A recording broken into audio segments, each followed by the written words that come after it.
చేయడానికి కారణం ఆయన నేర్చుకున్న చదువు అని చివరికి ఆయన తెలిసిన సారాంశం. ఇక్కడ అనేక మంది ఉపాధ్యాయులుగా నేను నేర్చుకున్నాను.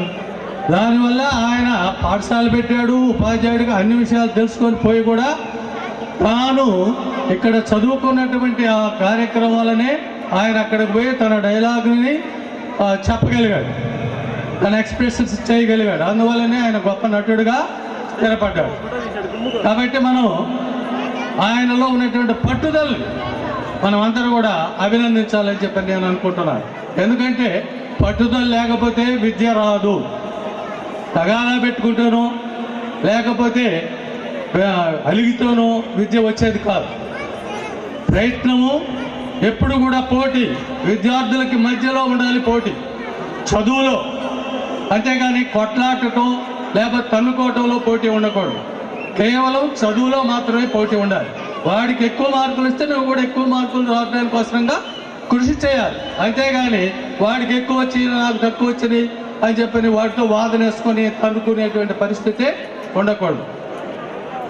తర్వాత ఈ యొక్క పాఠశాల నడిపే దాంట్లో ఉన్నటువంటి ఇబ్బందులు కూడా ఆయన తన పాఠశాల నడిపాడు కాబట్టి ఆయన గుర్తించాడు.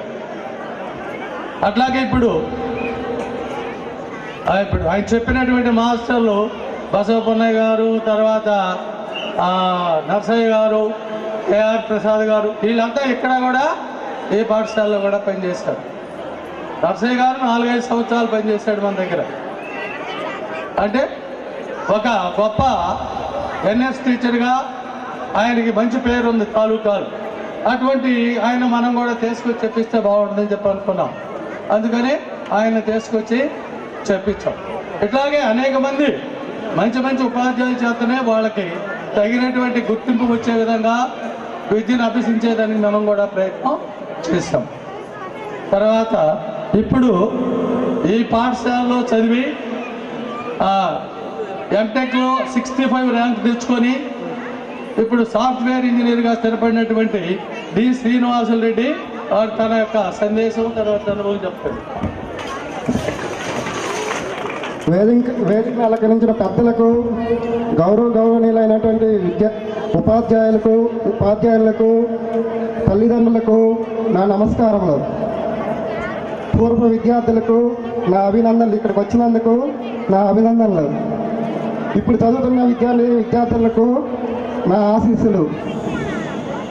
ఈ పాఠశాలలో 20 ఇయర్స్ బ్యాక్ నేను చదివాను, 92-93 బ్యాచ్లో.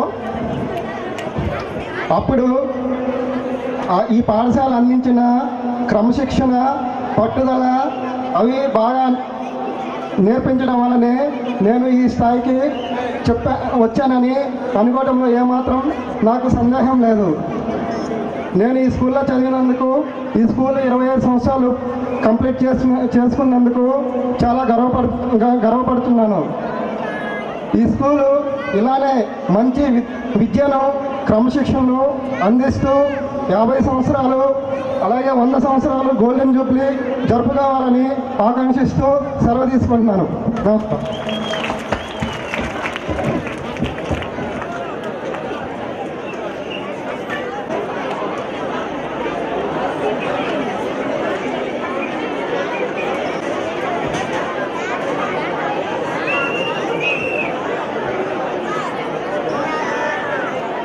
ముఖ్యమైనటువంటి విషయం, ఈ పాఠశాలలో మొదట స్థాపించినప్పుడు 4 పార్ట్నర్స్ ఉన్నారు. వాళ్ళల్లో నుంచి 2 మానుకున్నారు. వారు మచ్చా ప్రసాద్, తర్వాత అద్దోట రమేష్. వాళ్ళిద్దరు ఈ పాఠశాలలో మొట్టమొదటి స్థాపించినప్పుడు ఉన్నటువంటి పార్ట్నర్స్. వాళ్ళు ఇప్పుడు స్టేజ్ మీదకి వచ్చి వాళ్ళ యొక్క సందేశాలు ఇవ్వాలని చెప్పని కోరుతూ ఉన్నాను.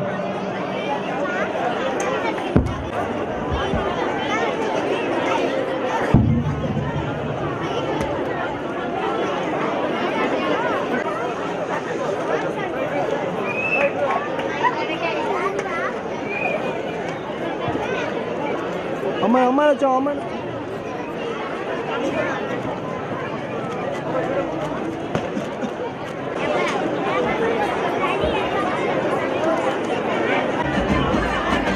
వెనక్కి రమ్మను.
ఈ పాఠశాలలో హెడ్ మాస్టర్గా పనిచేసినటువంటి కండ్రా నర్సయ్య మాస్టర్ గారిని మాట్లాడవలసిందిగా కోరుతున్నాను.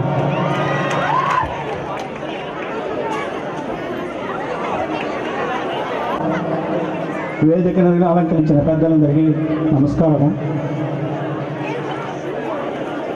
ఈరోజు ఈ కార్యక్రమం జరగడానికి కారకులైన కరస్పాండెంట్ ప్రిన్సిపాల్ వెంకటేశ్వర్లు కృష్ణమూర్తి గారికి ధన్యవాదాలు తెలుపుకుంటున్నాను. నేను కనుక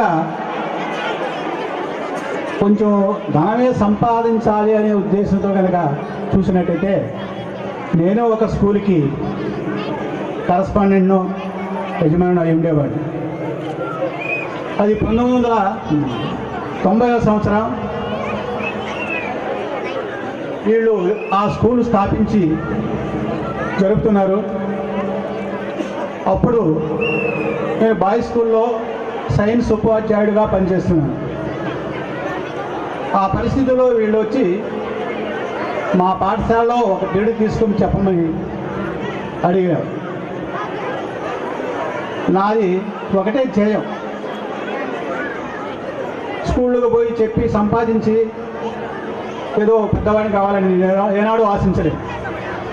దానికి కారణం ఒకటి ఉంది. నేను చదువుకునేటప్పుడు చాలా అవస్థలు పడ్డా. 2 పూటలు తిని చదువుకున్న మధ్యాహ్నం వస్తువులు లేవని ఆ పరిస్థితుల్లో చదివాను. అందుకని ఒకటే ధ్యేయం, గవర్నమెంట్ నన్ను ఉద్యోగం ఇచ్చి నాకు జీవనాధారం కల్పించినందుకు కృతజ్ఞతగా నేను చేయగలిగినంతా కూడా గవర్నమెంట్ పాఠశాలలో ఉండే వాళ్ళకే చేయాలని నా ఉద్దేశం.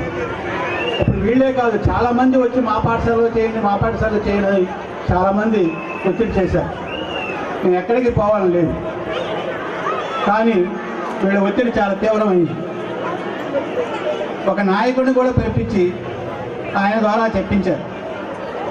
ఆ పరిస్థితుల్లో నేను తలంచక తప్పలేదు.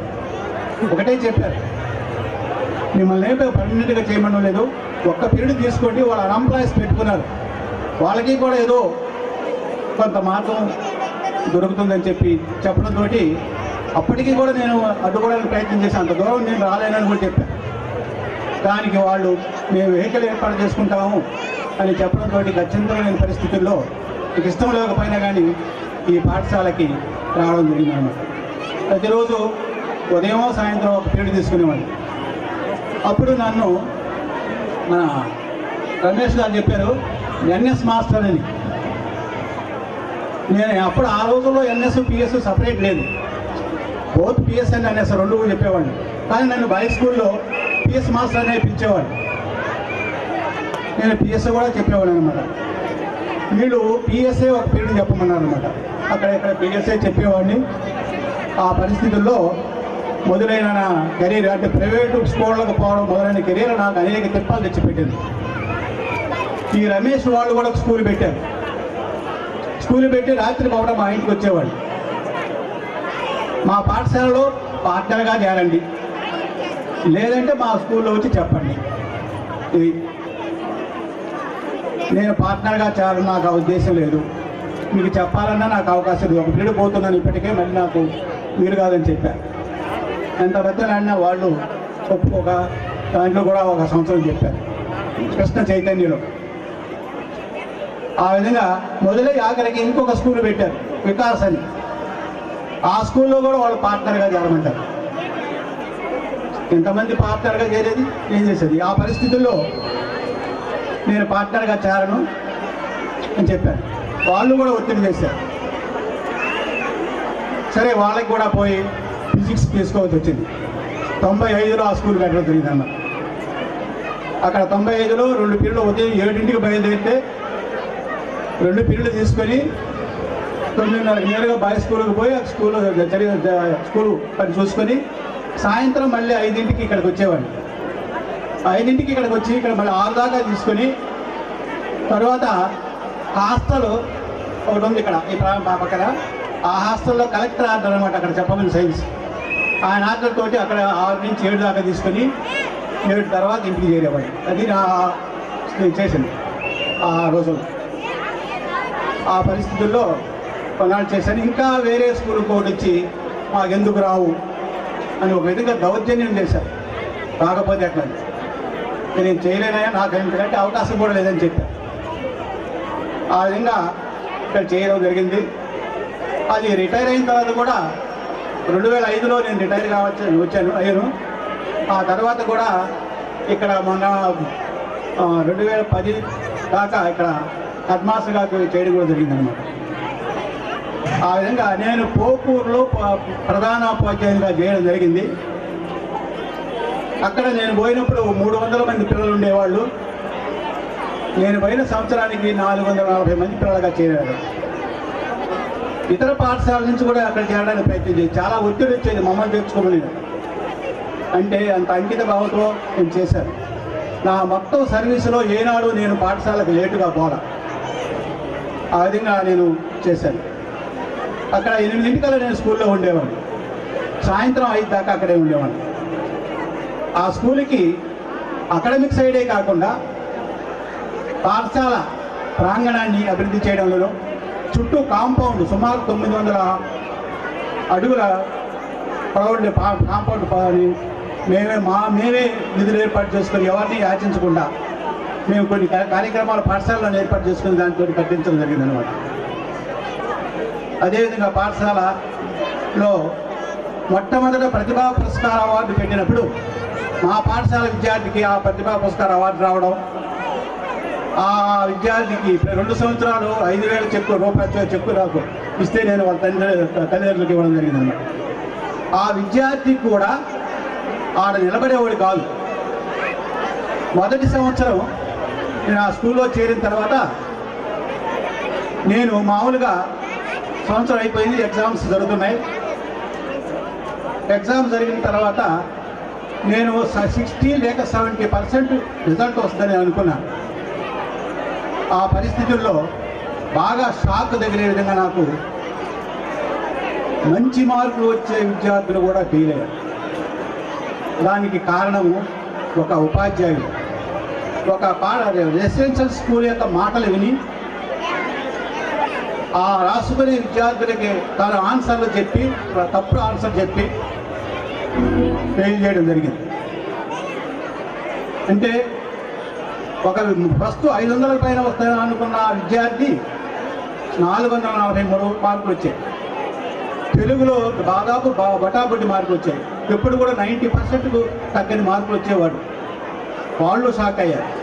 అయితే ఆ షాక్ అయినా కానీ ఆ విద్యార్థి తర్వాత ఇంటర్మీడియట్ చదివి తర్వాత అప్పుడు ఎంట్రన్స్లు ఉన్నా ఇక్కడ కోచింగ్లు గీచింగ్లు అయ్యేం లేవు. అతను ఒరిజినల్గా ఎంసెట్లో సెలెక్ట్ అయ్యి తర్వాత ఇంజనీరింగ్ చదివి ఇప్పుడు అమెరికాలో ఉద్యోగం చేస్తున్నాడు. ఆ 2వ సంవత్సరంలో కూడా చెప్పారు కదా, ప్రతిభా పురస్కార అవార్డు వచ్చిన ఆ సంవత్సరం 3 విద్యార్థులు వాళ్ళని రెసిడెన్షియల్ స్కూల్ వచ్చి చేసుకోవడానికి విశ్వప్రయత్నం చేశారు. మరి వాళ్ళు ఎందుకో కానీ నేను చెప్పా, ఒకటే అబ్బాయి మీరు ఎక్కడున్నా ఒకటే, మీరు అనవసరంగా రెసిడెన్షియల్ స్కూల్స్కి పోయి అక్కడ ఏదో పొడుస్తారని మాకంటే బాగా చెప్తారని మీరు అనుకోవద్దు. మీకు మేము చేయాల్సిందంతా చేస్తాం, మీరు మా మీద ఆ నమ్మకం ఉంటే ఎక్కడికి పోవద్దని చెప్పారు. కానీ వాళ్ళకి ఎంతో ప్రలోభ పెట్టి మాకు వస్తే మీకు ఏదో అడ్జాస్తని చెప్పారు. కానీ ఆ 3 విద్యార్థులు నా మాట మీద నమ్మకంతో ఉన్నారు. వాళ్ళ 3 కూడా 500 పైన 520, 21, 22 ఇట్లా వచ్చాయి. ఒక అబ్బాయికి ప్రతిభా పురస్కారం అవార్డు వచ్చింది. ఆ 3 కూడా ఇప్పుడు ఒక అమ్మాయికి, ఆ అమ్మాయి ఇప్పుడు డాక్టర్ పీజీ కూడా చేసి ఉద్యోగం చేస్తుంది. ఆ మొదటి సంవత్సరం ఆ విద్యార్థి చెల్లెలు డాక్టర్గా చేస్తుంది. ఆ మిగతా ఇద్దరు కూడా చేస్తుంది. సుమారు నేను చేసిన 8.5 సంవత్సరాలు కానీ ఇప్పుడు సుమారు 40-50 మంది ఆ ఊళ్ళో ఉద్యోగాలు చేస్తుంది. ఇంజనీర్లుగా, డాక్టర్లుగా, సిఏ చేసిన వాళ్ళుగా అనేక మంది ఆ 8 సంవత్సరాలు చేసిన వాళ్ళు చేస్తున్నారు. నా ధ్యేయం ఒకటే, ప్రభుత్వం దగ్గర మనం తీసుకుంటూ ప్రభుత్వానికి చేయాలనే నా ధ్యేయం. నేను ఆ విషయంలో మాత్రం చాలా అదృష్టవంతుడిని. నేను అన్ని విషయాల్లో కూడా అక్కడ పాఠశాలలో బాగా చేయగలిగాను. దానికి గుర్తింపుగా ఎప్పుడైనా సరే ఆ ఊరి వాళ్ళు కనపడితే మీరు బాగా చేశారని అనుకుంటారు. ఆ విధంగా వాళ్ళ అభిమానాన్ని చూడగలను. అక్కడ ప్రాంగణాన్ని అభివృద్ధి చేశాను. కలెక్టర్ గారు వచ్చారు ఒకసారి, ఆయన చూసి ప్రాంగణం చాలా నీట్గా ఉంచామని ఆయన కామెంట్ చేస్తారన్నమాట. ఆ విధంగా చాలామంది అభిమానాన్ని పొందగలిగాను. అదేవిధంగా నేను ముఖ్యంగా ఫిజిక్స్ ఒక్క మాత్రమే చెప్పేది, న్యాచురల్ కూడా రెండు ఉండేవి, కానీ ఫిజిక్స్ మాత్రం నాకు ఇంకా ఎక్కువగా ఇంట్రెస్ట్గా ఉండేది. అందువల్ల ఎవరు కూడా వచ్చి ఫిజిక్సే చెప్పమని ఈ రెసిడెన్షియల్ స్కూల్లో చేసేవారు. కానీ ఆ హెడ్ మాస్టర్గా పోయిన తర్వాత మాత్రం చాలా ఇబ్బందులు పడ్డవారు కొన్ని రెసిడెన్షియల్ స్కూల్స్ వల్ల. ఎందుకంటే పిల్లలు పోవడం లేదు అక్కడి నుంచి, వాళ్ళు రావాలంటే ఈ హెడ్ మాస్టర్ని ఏదో ఇబ్బంది పెట్టాలా. చూడండి, ఒక టీచరుగా చేస్తూ పిల్లల్ని ఆ విధంగా చేశాడంటే ఎంత గౌరవం చూడండి. ఆ టీచర్ తెలుసు, తర్వాత కూడా ఇంకా రెడ్ హ్యాండెడ్గా దొరికాడు. సరే ఏం చేస్తావు, ఒక టీచర్ చెప్పాను అదే పద్ధతి, ఒక టీచర్గా నువ్వు ఈ పని చేసావంటే వాళ్ళకి ఎంత ద్రోహం చేసావంటే నువ్వు ఈ పరిస్థితి అనుకుంటున్నావు. కానీ దానికి ఫలితం ఆయన కూడా అనుభవించిన తర్వాత బాధపడ్డాడు. కాబట్టి ఈ విద్యా వ్యవస్థ ఈనాడు ఈ రెసిడెన్షియల్స్ పాలైపోయింది. ఈ పిల్లల్ని రెసిడెన్షియల్ స్కూల్స్ చేర్చుకొని వాళ్ళ మొయ్యలేని భారాన్ని వాళ్ళపై మోపుతూ, చూడండి, ఒకటో క్లాస్ చదివే వాడు పుస్తకాలు వాడు మొయ్యలేడు వాడు బ్యాగ్. మేము ఆనాడు వస్తుంటే సంఖ్య తెలుసుకొని 10th 7th భారం అంటే ఇంటర్మీడియట్తో సమాన 7th భారం అంటే ఇక్కడే కందుకూరులోనే మేము చదివాం. అప్పటి వరకు కూడా సంఖ్యలో తగిలించుకొని పుస్తకాలు మేము చదువుకున్నాం. ఆనాడు కూడా ఇంజనీర్లు, డాక్టర్లు అయిన వాళ్ళు ఎంతోమంది అమెరికా పోయిన వాళ్ళు ఉన్నారు గవర్నమెంట్ స్కూల్లో చదివి. అంటే చదువు అనేది బాగా ట్రైన్డ్ టీచర్స్ ఉండి బాగా చెప్పగలిగిన వాళ్ళు ఉన్నప్పుడు ఎక్కడో రెసిడెన్షియల్ స్కూల్స్ పోయి బాగా బండెడు పుస్తకాలు మోస్తూ ఆ విధంగా చదువుకుంటే గొప్ప చదువైనట్లుగాను, గవర్నమెంట్ స్కూల్స్లో సరిదిగా రాదనే భావనలో ఉంది. దానికి తగ్గట్టుగా ఈనాటి పరిస్థితులు కూడా అలాగే గవర్నమెంట్ పాఠశాలలో తయారని, అందువల్ల గవర్నమెంట్ పాఠశాలలో రోజుకి తీసుకోవడం మా చదువు దిగజారిపోతుంది. అందువల్ల ప్రతి ఒక్కరు కూడా పెట్టగలిగినా పెట్టలేకపోయినా వాళ్ళంతా కూడా రెసిడెన్షియల్ స్కూల్స్లోకి పోయి అక్కడ చదువుకుంటేనే వస్తుందనే చదువు భావన అయిపోయింది. రెండోది ఇంగ్లీష్ మీడియం. ఈ ఇంగ్లీష్ మీడియం కూడా ఈనాడు మన రాష్ట్రానికి ఒక విధంగా చెడపొరిగేమో. ఒక స్థాయి నుంచి ఇంగ్లీష్ మీడియం నేర్చుకుంటే బాగుంటుంది, కానీ వాడు పుట్టంగానే మమ్మీ డాడీ ఈ 2 పదాల కోసం తల్లిదండ్రులు ఇంగ్లీష్ మీడియంలో చేరుస్తున్నారు. ఇంగ్లీష్ మీడియం అనేది మేము కూడా చదివాం. నేను 9th క్లాస్ నుంచి కాంపోజిట్ లెక్కల వాడిని. అసలు నేను లెక్కల వాడిని 7th వారం. నాకు 2 ఛాన్సెస్ ఉంది. లెక్కలు తీసుకునే వాళ్ళకి ఆ రోజుల్లో అటు బయాలజీ ఉండేది, ఇటు మ్యాథ్స్ ఉండేది అన్నమాట. 7th వారం వరకు నేను లెక్కలు చదివాను. తర్వాత నేను బైపీసీ తీసుకున్నాను డిగ్రీలో, అది చేయించింది అనమాట. కాబట్టి ఈ చదువు అనేది వ్యాపారంగా మారింది. దాన్ని మీరు పేరెంట్స్ కూడా కొంతవరకు గమనించి మన ఎవరు ఇంగ్లీష్ మీడియం మొదటి నుంచి లేక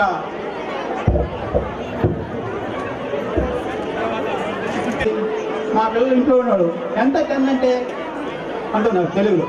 నేను 10 అన్నాం అనుకోండి అంటే అనే స్థితికి తెలుగు రావడం, అటు తెలుగు రాదు, ఇంగ్లీషు పూర్తిగా మాట్లాడలేరు. రెండుకి చెడ్డ రేవడలాగా తయారైపోయిన పరిస్థితి రాదు. ఏ ఇంగ్లీష్ స్టూడెంట్ అయినా సరే ఇంగ్లీష్లో మాట్లాడగలరా? కనీసం ఆ ఇంగ్లీష్ బోధించి ఆ టీచర్ ఇంగ్లీష్లో మాట్లాడగలరా? ఆ టీచర్ ఇంగ్లీష్లో బోధించగలరా? ఏం లేదు. మన తల్లిదండ్రుల యొక్క ఆశ ఏదో చదివితే మా వాడు అమెరికా పోతాడో రష్యా పోతాడు అనే భావనే తప్ప, దాని వాడు ఎంతవరకు వాడు చదవగలడు, ఆ చదివింది ఎంతవరకు చేయగలడు అనేది ఎవరు ఆలోచించరు. అందరూ ఐఐటి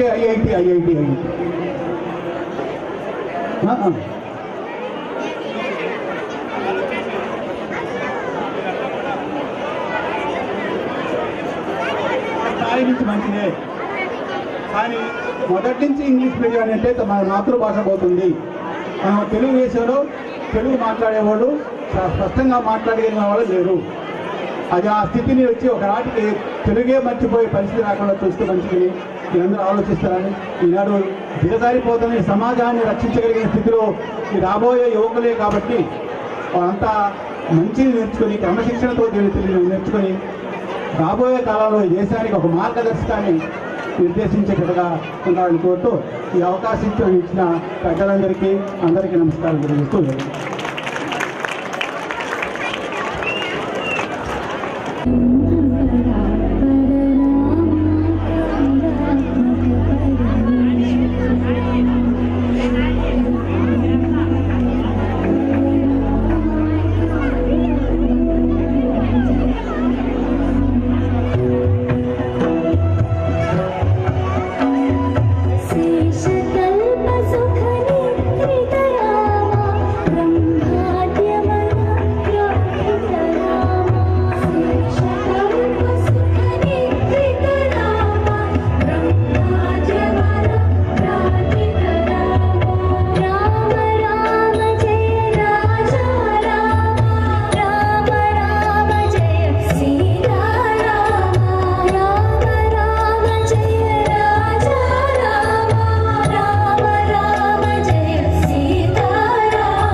వీరుల విందైనటువంటి పాటలు కన్నులకిప్పుగా నృత్య గీతికలు చోటు చేసుకున్నాయి.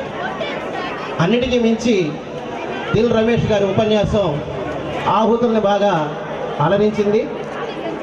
మరి పెద్దల ఉపన్యాసాలు ఉన్న తర్వాత ఎంతోమంది ఇక్కడ స్ఫూర్తి పొంది ఉంటారని చెప్పి ఆశిస్తూ ఉన్నాను.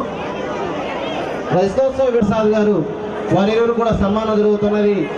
బాలికలు ఈ సన్మాన కార్యక్రమంలో భాగస్వాములు అవుతారు. శిష్యులను ఆశీర్వదిస్తూ ఉన్నారు పెద్ద మనసుతో నరసయ్య గారు. ఈ యొక్క సన్మాన కార్యక్రమాన్ని ధూళిపాళ సత్యనారాయణ గారు రండి గురువుల్ని సన్మానించేటువంటి ఒక మహత్తర అవకాశం మీకు లభించింది. నరసయ్య గారిని దృశ్యాలతో సత్కరిస్తూ ఉన్నారు.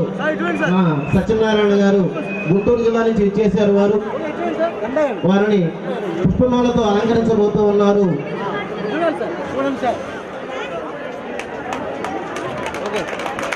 మీ అందరి కరతాళ ధ్వనులు ఈ కార్యక్రమానికి మరింత శోభన చేకూర్చాలని ఆకాంక్షిస్తూ ఉన్నాం. తెలియజేసినటువంటి సత్యనారాయణ గారు సన్మానిస్తూ ఉన్నారు. రమేష్ గారిని శాలువాతో సత్కరించారు. పుష్పమాలతో అలంకరించబోతూ ఉన్నారు. వారి యొక్క సన్మానాన్ని వినమ్రంగా స్వీకరిస్తూ ఉన్నారు రమేష్ గారు. ఆ పిమ్మట మత్సా ప్రసాద్ గారిని అలాగే విద్యాలయం ఏర్పడినప్పుడు వారు భాగస్వాములుగా వ్యవహరించి ఈ సంస్థతో అనుబంధాన్ని ముడివేసుకున్నటువంటి వారు. వారిరువురు కూడా వారి స్నేహం చాలా గొప్పది. సృష్టిలో తీయనిది స్నేహమేనోయి అంటారు.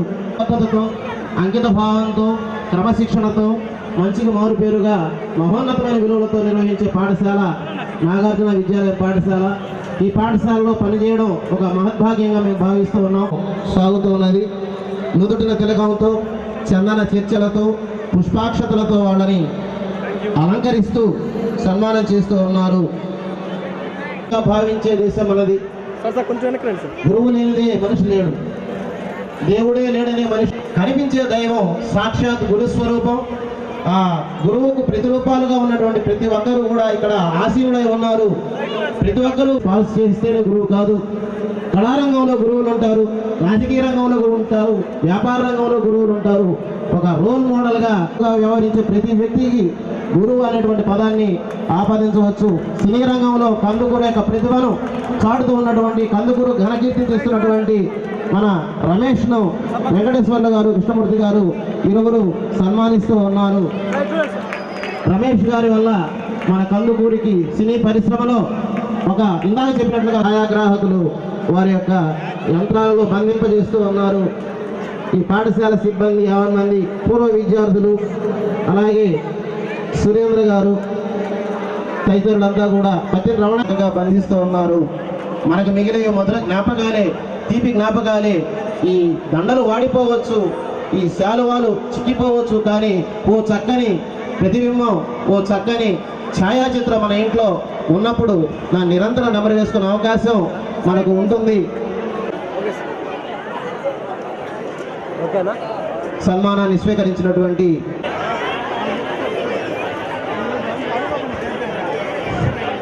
తదుపరి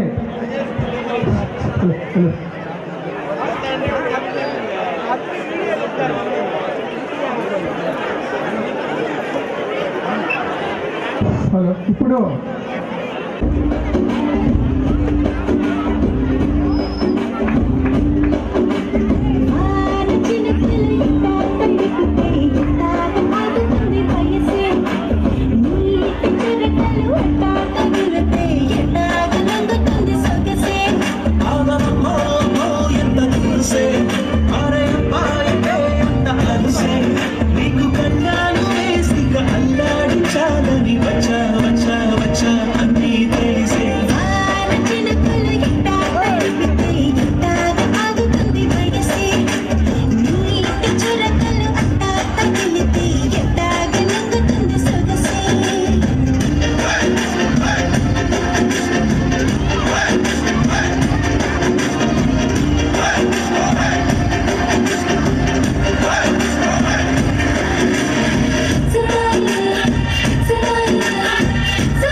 అల్లాడించాలని వచ్చి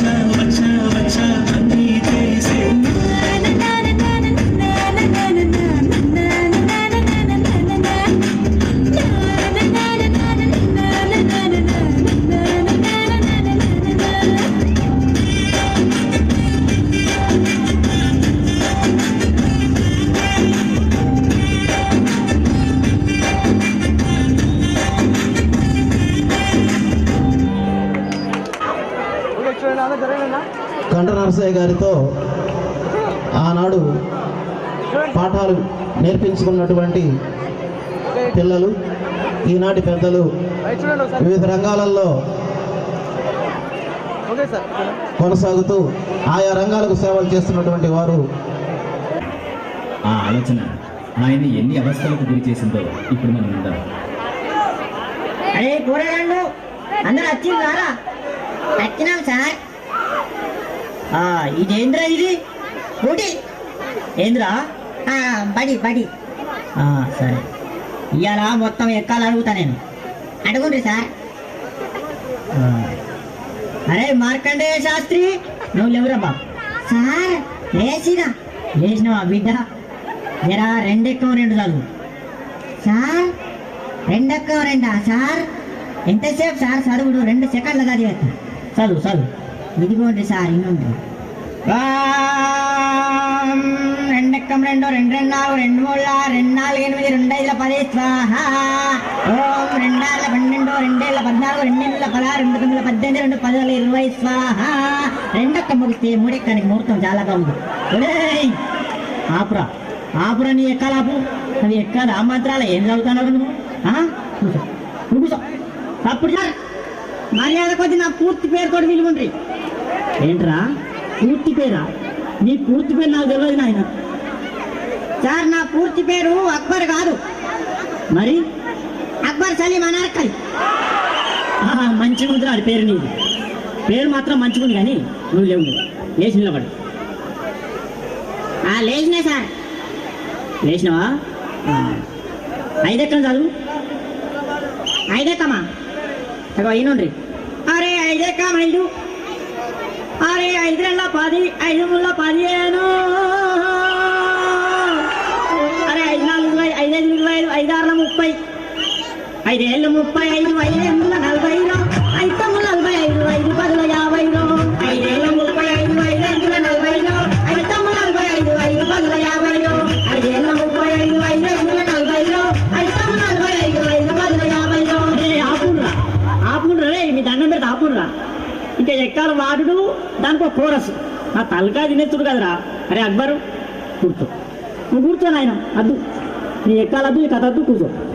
అరే పాత ఇనుప సామానమ్మే పాపన్న కొడుకు వచ్చిండా? అరయ్యాలా? వచ్చినా సార్ వచ్చినా. నువ్వేరా? లేవురా. లేచి నిలబడు.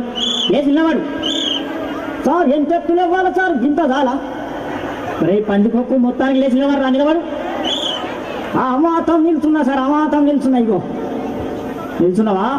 3 ఎక్కం చదువురా. సరే ఇగో 3 ఎక్కం 3 కదా. ఇగో ఇను 3 ఎక్కం 3 కొంటాం 3 రోజులు 6 కొంటాం 3 ముళ్ళ 9 కొంటాం 3 నెలల 12 కొంటాం. పాత ఇనుప సామాన్ కొంటాం. 3 5 15 కొంటాం 3 6 18 కొంటాం. రేకు డబ్బాలు బీర్ షీషేలు పాత ఇనుప సామాన్ కొంటాం. 3 ఏళ్ళు 21 కొంటాం. 4 ఎక్కం కొంటాం 5 ఎక్కం కొంటాం 7 పడతారు కొంటాం. పాత రేక్ డబ్బాలు బీర్ షీషేలు కొంటాం. అరే అరే అరే అరే ఆపురా ఆపురా ఆపురా. నువ్వు ఎక్కాలు చదువుతున్నావా? దండ ఎత్తానవా? నువ్వు ఏంద్రా నువ్వు? నీ ఎక్కమతేమద్దు. అబ్బా తలకాయ అంతా మొత్తం తింటానవు గారు.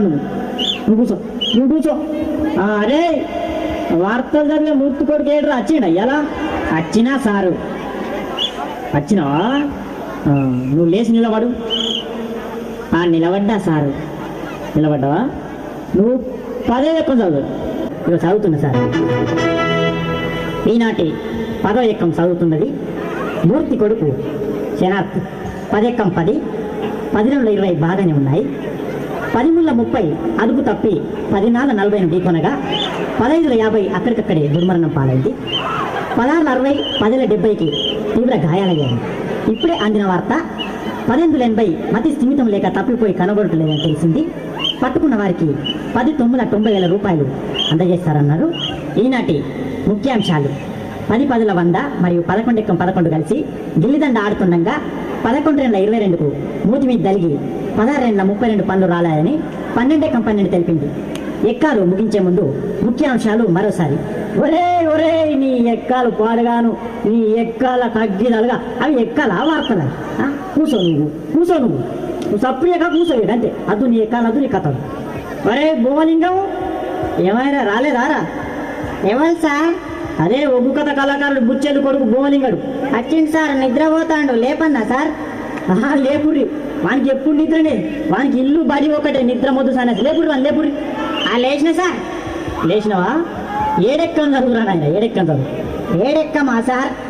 ఇగో నిన్ననే ఒగ్గు కథ చెప్పినా కదా మా గల్లీలా, దీని నోరు బొంగు పోయింది, ఏమనుకోకుండ్రి మరి. సరే కానీ నువ్వు ఏడెక్కం చదువు. చదువుతున్నా సార్, మరి ఎన్నుండ్రి. చదువు చదువు.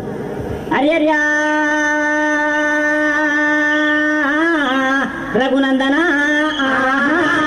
హరిర్భ మండమా లోక సంచారి మధ్యల వారెల్లు మరవండగడ్డ బుద్ధి నేర్పిందనా భూనాంచారి విద్య నేర్పిన వారు వీరనవన్ను చదువు నేర్పిన వారు సాంబశివుడా చేర్.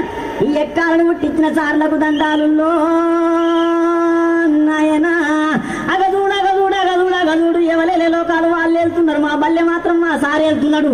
అవ ఏరుకుంటా ఏరుకుంటా ఎక్కాలు అడగబట్టే చూడు రావా. అగో నా దగ్గరకు వచ్చిందా నేడెక్కం చదువుమని, నేనెందుకు చదవా? ఇగో వినిపిస్తాను. ఏడు ఎక్కవునా ఎక్కం ఉన్నది, ఏడు ఎక్కవునా ఎక్కం ఉన్నది, ఏడు ఎక్కవునా ఎక్కం ఉన్నది, ఏడు ఎక్కవునా ఎక్కం ఉన్నది. ఏడు ఎక్కం 7 గంట జరామరామ 7 గంట జరామరామ 721 జరామరామ. అగదూడ అగదూడ అగదూడు నాయన, ఏ పల్లెల చూడు, ఏ జిల్లాల చూడు, ఏ రాష్ట్రాల చూడు, 721. దేశాలు తిరుగు 721, ముల్లోకాలను తిరుగు 721, ఎటు 12 అవర చూడు 721. రాజ్యాలన్నీ తిరిగి రాజులను అడిగిన 721, ముల్లోకాలని ముళ్ళు అడిగిన 721, చిరంజీవిని అడిగిన 21, వెంకటేశ్వని అడిగిన 21, బాలబిడ్డని అడిగిన 21, నాగార్జున అడిగిన 21, ఏ దొంగను అడిగినా 721, ఏ లంగను అడిగిన 721, దావుద్ ఇబ్రాహిం అడిగిన 721, చివరికి బిన్ లాడెన్ దొరకబట్టి 7 ఎంత అంటే గదే 21 చెప్తాడు నాయన రామా. 721 జరామరామ 728 జరామరామ 735 జరామరామ 770 అంట జరామరామ.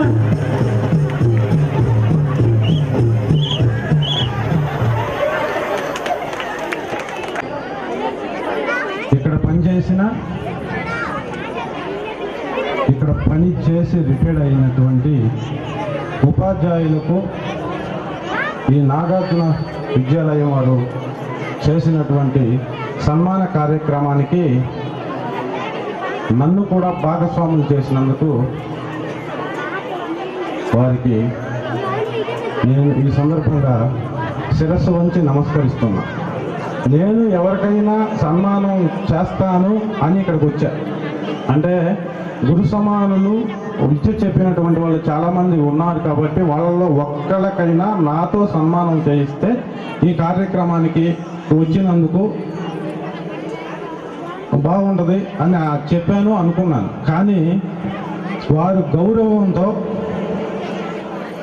వయసులో వారికంటే చిన్నవాడిని అయినప్పటికీ ఎప్పుడో ఇక్కడ విద్య చెప్పినటువంటి ఉపాధ్యాయుడిగా నన్ను కూడా వాళ్ళతో గుర్తించి వాళ్ళ సరసన కుర్చీలో కూడా నన్ను కూర్చోబెట్టి నాకు ఈ సన్మాన కార్యక్రమం చేసినందుకు సర్వదా వాళ్ళకి శిరస్సు వంచి ఈ సందర్భంగా మీ అందరి ముందు సగర్వంగా నమస్కరిస్తున్నా. నేను నటించిన ఎన్నో సినిమాలకి అంటే దాదాపు 8 సినిమాలకు నేను షీల్డ్ తీసుకున్నాను. 100 Days సినిమా షీల్డ్ నాకు బాలకృష్ణ షీల్డ్ ఇచ్చాడు, వెంకటేష్ గారు షీల్డ్ ఇచ్చారు, రవితేజ షీల్డ్ ఇచ్చారు, దగ్గుపాటి వెంకటేష్ వాళ్ళ అన్న సురేష్ బాబు షీల్డ్ ఇచ్చారు. కానీ ఎంతో ఇంట్రెస్ట్తో ఈ కందుకూరు నుంచి సినిమాల్లో నటించడానికి హైదరాబాద్ వెళ్ళి తీసుకున్నది దిల్లు, తర్వాత యజ్ఞం, తర్వాత లక్ష్మీ నరసింహ, తర్వాత సంక్రాంతి, తర్వాత నేనున్నాను, ఆ తర్వాత రీసెంట్గా సింహ. 100 Days ఫంక్షన్లు చేసిన 100 Days ఫంక్షన్స్ అయిన ప్రతి సినిమా షీల్డ్ ఎవరు, షీల్డ్ ఇచ్చిన సినిమాల్లో 100 Days ఉన్న సినిమాల్లో యాక్ట్ చేయడం అనేది చాలా గర్వకారణం సినిమా ఇండస్ట్రీలో ఎవరికైనా.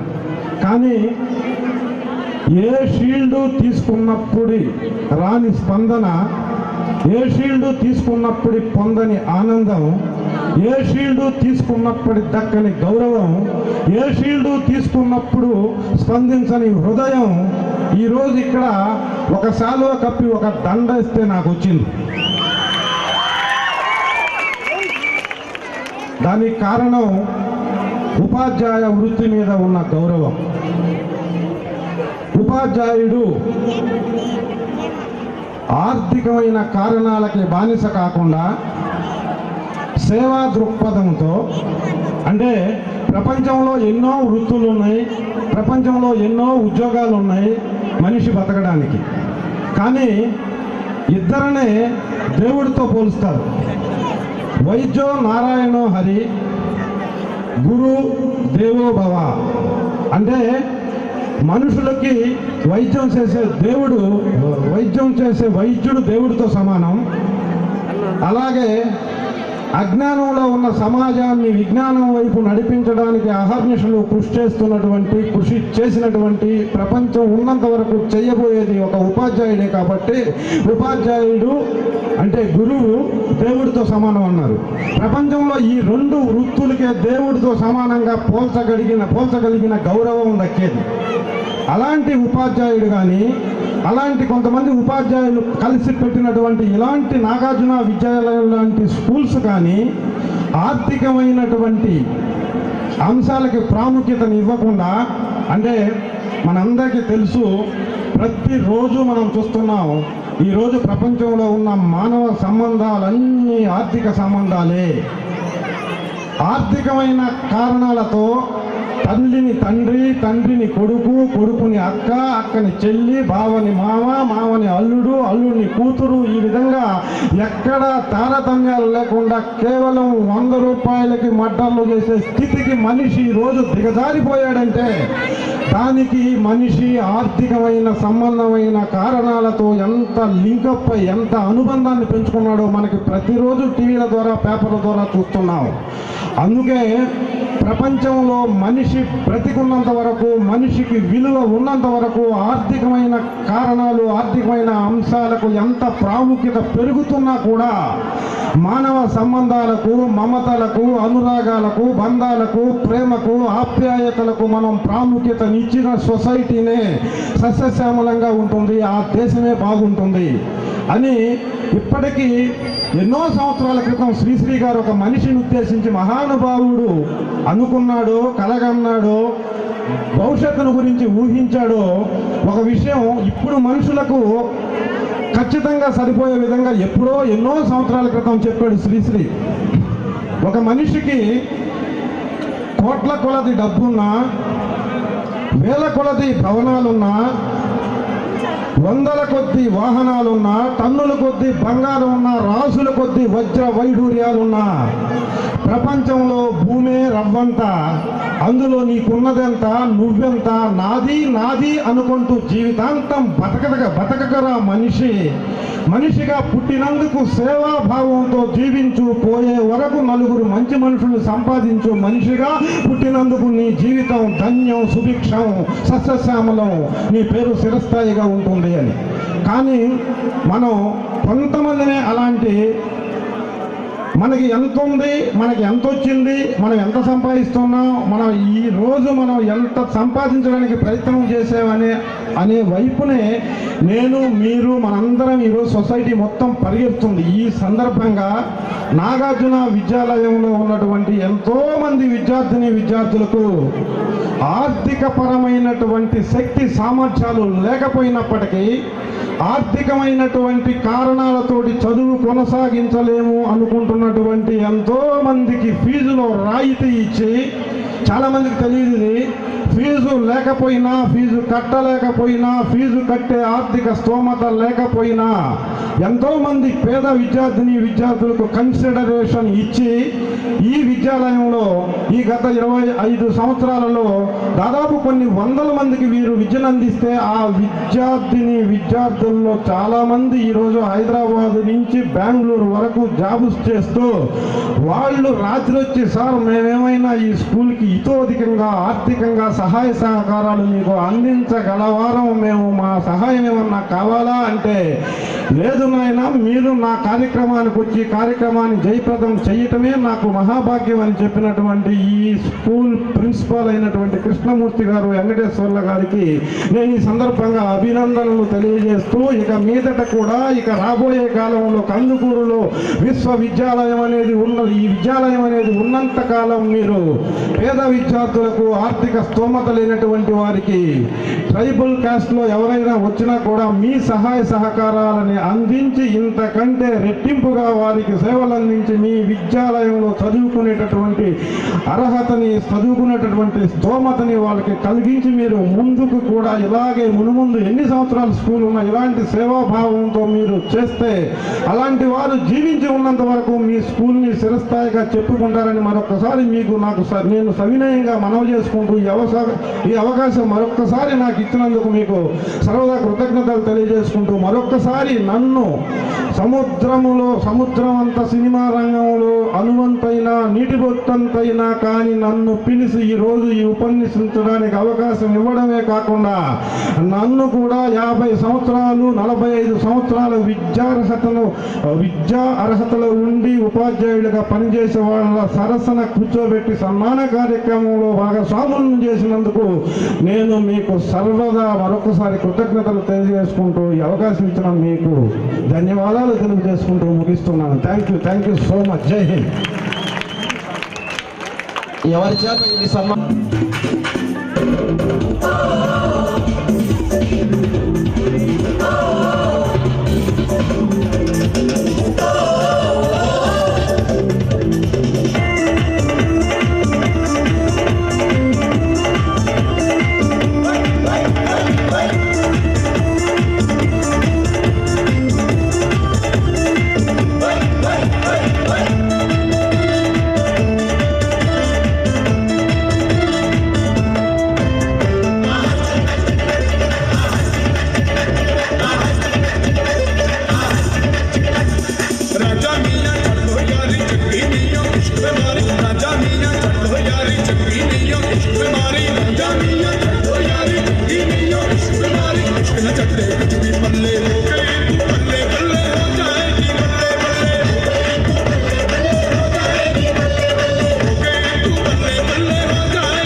మంత్రమేశావు చిన్నదాన నన్ను దోచుకున్నావే కుర్రదాన మంత్రమేశావు చిన్నదాన నువ్వు నన్ను దోచుకున్నావే కుర్రదాన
91 చదివినటువంటి విద్యార్థులందరూ కూడా స్టేజీ మీదకి రావాలి.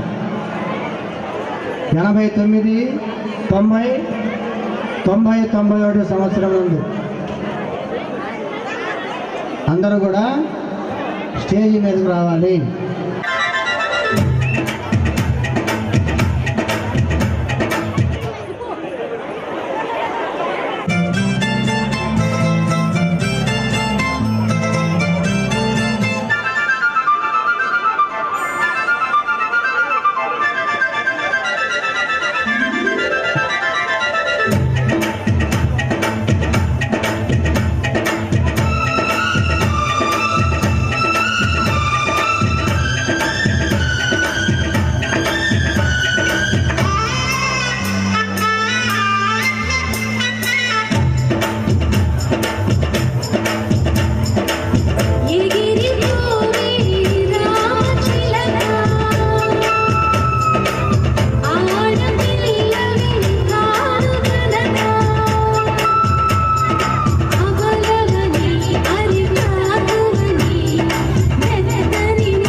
విద్యార్థులందరూ ఒకసారి వేదిక మీద రాజుగా కోరుతున్నాం.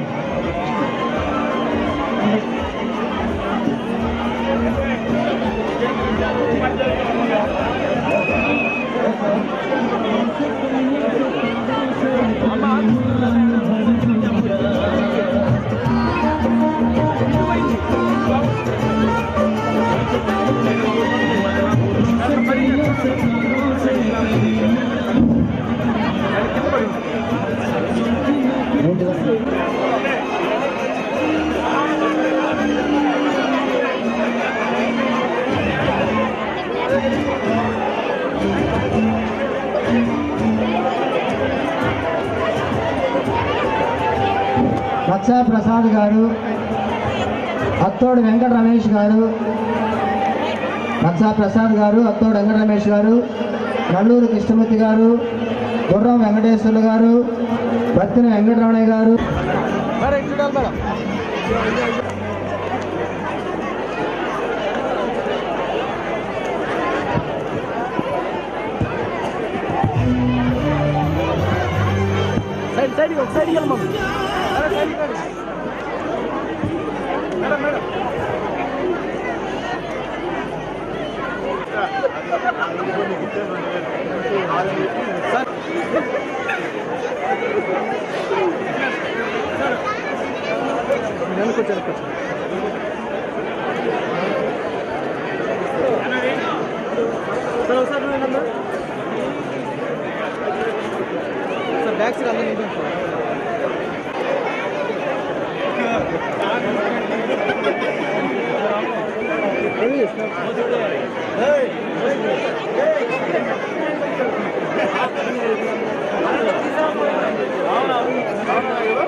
ఓకే సార్, రెడీ సార్, చూడండి సార్ అందరూ సార్. ఆయన పోయి చెట్టు కూర్చోలా మధ్యలో పెద్ద సార్, లైటింగ్ కూర్చోండి సార్. ఓకే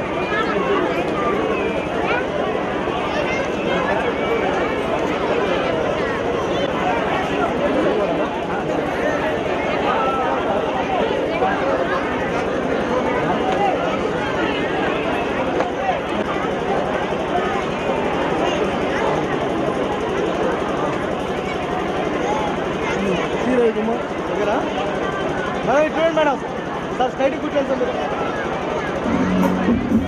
ఓకే రెడీ, అందరు చూడాలి. Okay ready, okay ready.